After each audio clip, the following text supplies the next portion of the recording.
Hey guys, and welcome back to episode 2 of the Los Angeles Kings GM mode. And in this episode recently, we went 4th in our division, which is good enough for a wildcard spot, as you can see right on the screen.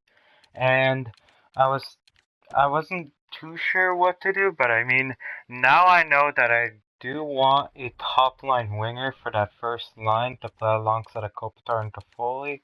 I think we could easily round out the depth on this team, and I think it'd just make us a way scarier team offensively, and we could use Jordan Nolan easily for depth in the playoffs, and that'd be beautiful. We can just leave him as a scratch. Maybe a possible new fourth line center would be nice. I mean, I have some options on the trading block, or maybe we can use him as a trade bait or something. I don't know what's his trade value, but yeah, a new fourth line center would be nice. Maybe better defensive stats, better faceoffs, better discipline. And then you go over to goalies. I gotta show you guys Kari Romo. I signed him for a good backup goalie, and he's been just terrible. Just any more than just 3 wins or something. Just anything. At least 3 wins would get us 3 more wins at least would get us on top of the division. He hasn't been winning us the games that he's been on, as we need a reliable backup behind Jonathan Quick. So I'll look at the trading block and see if there's anybody I like. So right here I found a really good, perfect player for our first line. It's Yager. It's 4 million at 1 year left. I mean, he's still having a really good season right now of the Florida Panthers. They want to give him up 40 points for 23 assists and 17 goals.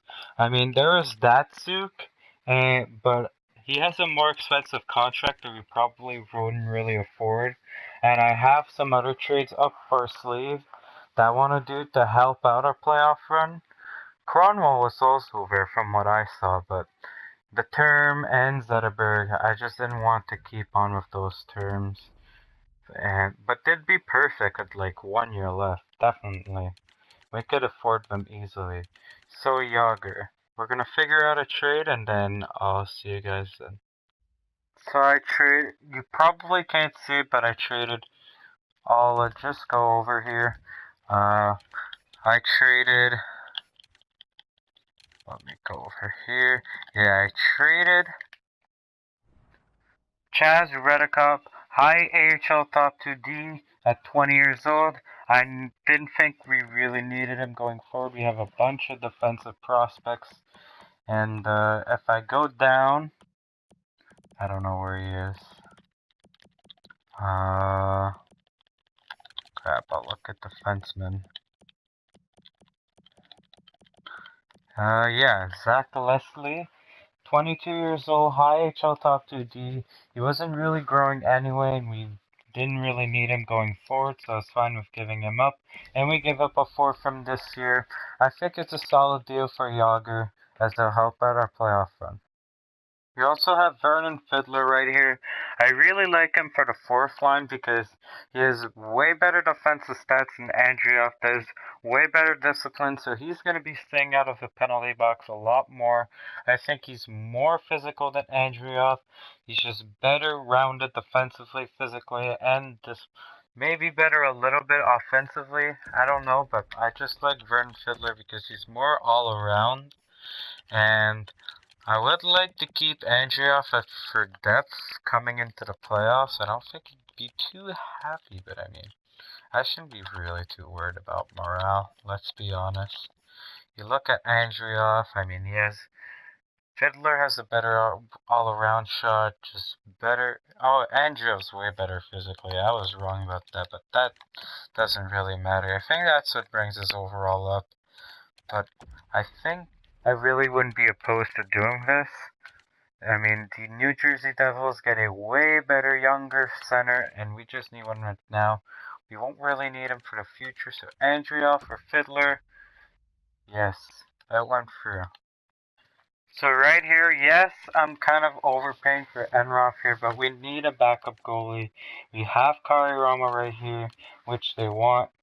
They have Jonathan Bernard as a backup. They're not using him. We need a backup.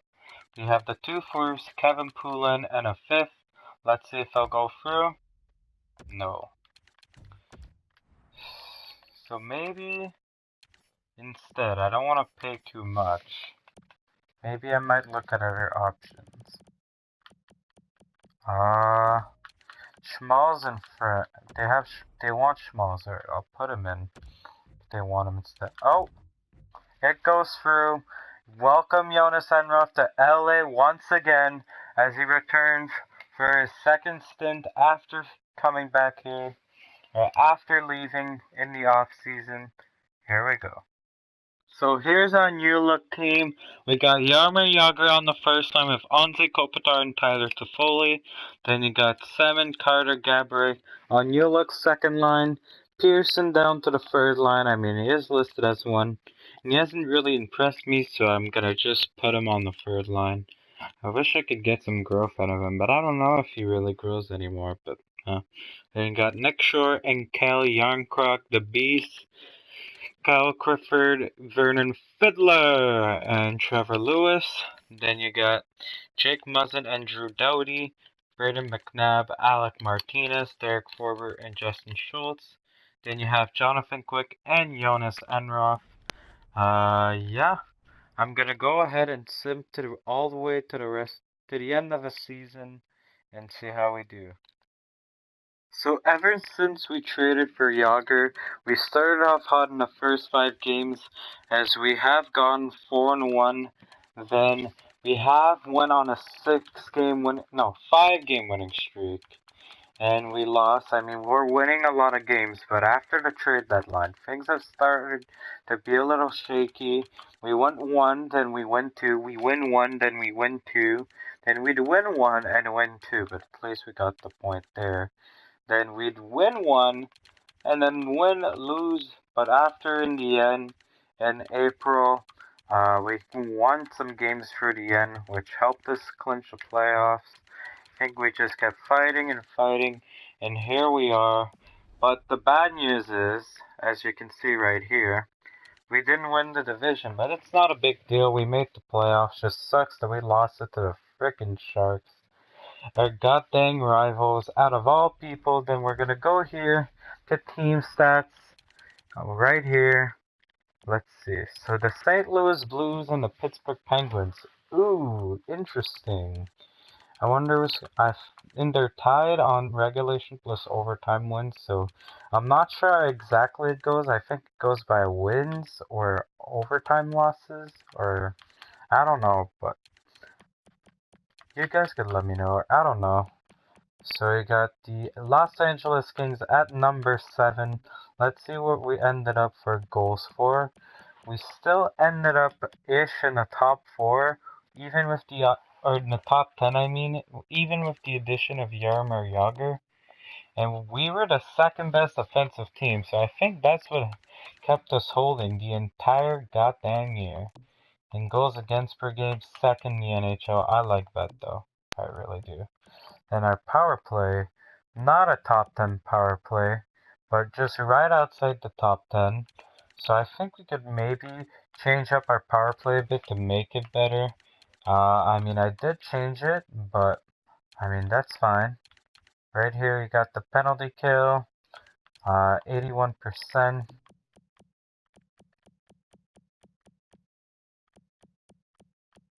Yeah, it could use a little bit of work as well. I mean, Fiddler did help us out with that, but I still think our special teams could be improved as we go into the playoffs right here. And then let's see the point getters. We got Anze Kopitar, 38 goals. Jesus, what a beast! 39 points, 77 points. What a freaking beast. And we have him for the next 8. But when he starts to decrease, oh god, that's gonna be so bad. But yeah, you got Tyler Toffoli, 19 goals, 51 assists with 70 points. And then you got Jaromir Jagr, who has who had 17 goals when coming here. So he had 7 goals, and he had 23 assists. So you do 45 minus 23, which is 22, which is 29 points. And if I'm right, he was here when there was 50 games. So in 33 games, he had 29 points for us. That's really solid production from him. I could be wrong, though. You guys could look back at the video and maybe let me know. I don't know. Then you got Gabrick, 28 goals, 32 assists for 60 points. Jeff Carter with another good year. I like that. Then you got Drew Doughty, the beast from the back end. Kyle Yarncroc. What a trade that has been. Jesus. And Semin, a 20-plus goal scorer. Tanner Pearson did grow, which I like when I put him on the third line. I hope he can grow into a second liner eventually, but he's not there right now. Then you got you, Nick Shore, Vernon Fiddler, Alec Martinez, Muzzin, Schultz, Clifford, McNabb, Nolan, and so on. And then you got Jonathan Quick. What a freaking year. 39 wins, 20 dead goals against average. Wow. He is clearly our MVP with 7 shutouts. Imagine where we would be if it wasn't for Jonathan Quick and Doughty. Oh god. We have to win as soon as possible. Oh god. But yeah, let's see. Goals against... So, someone who started... Yeah. Wait, I'm looking at it. Oh my god. Jonathan Quick led the league in goals against average and save percentage. Jonathan Quick could be running away with the freaking Vezina trophy here. Oh my god. Gary Price had worse stats when started like, what, 4 more games? And gave up less goals. Like 18 more goals. Yes, he had 1 more shutout, but Quick has got to get the freaking Vezina. He just has to. It's his year to get it. And let's see. I'll show you guys the league leaders, but I want to see. Okay, you know what? I'll do it now. I'll show you guys the league leaders and everything, and then I'll check out the playoffs and see who we're up against, because I haven't simmed to that point. Leave it a surprise. Holy crap, Ovechkin with 57 goals, as always, in the simulation. Jeff Skinner, 89 overall, high elite, jeez. I mean, he does go to free agency, I think, in year 3 or 4 every year. Then you got Nikita Kucherov, Tarasenko, Ben, Giroux. Not really anybody from our team except Kopitar. The freaking goat. And there's that surprise of freaking Andre Palat. Jesus. Then defenseman. Let's see. Oh, Drew Doughty could have been close. Not a lot. There's not someone who has been like a shit ton of points, but Erik Karlsson, the GOAT, once again up there. You got Shea Weber, Justin Falk, Duncan Keith, and so on. Drew Doughty had a good year. Imagine if you catch up with Karlsson there. He probably would have won it, but probably goes to Karlsson. We'll see though. So let's see. We'll go and sim. Da, da, da, da. And we played the Edmonton Oilers in round number 1. The Oilers have finally made it back to the playoffs after 11 years without making it. They end their drought. That's cool, but hopefully we can make it past by them.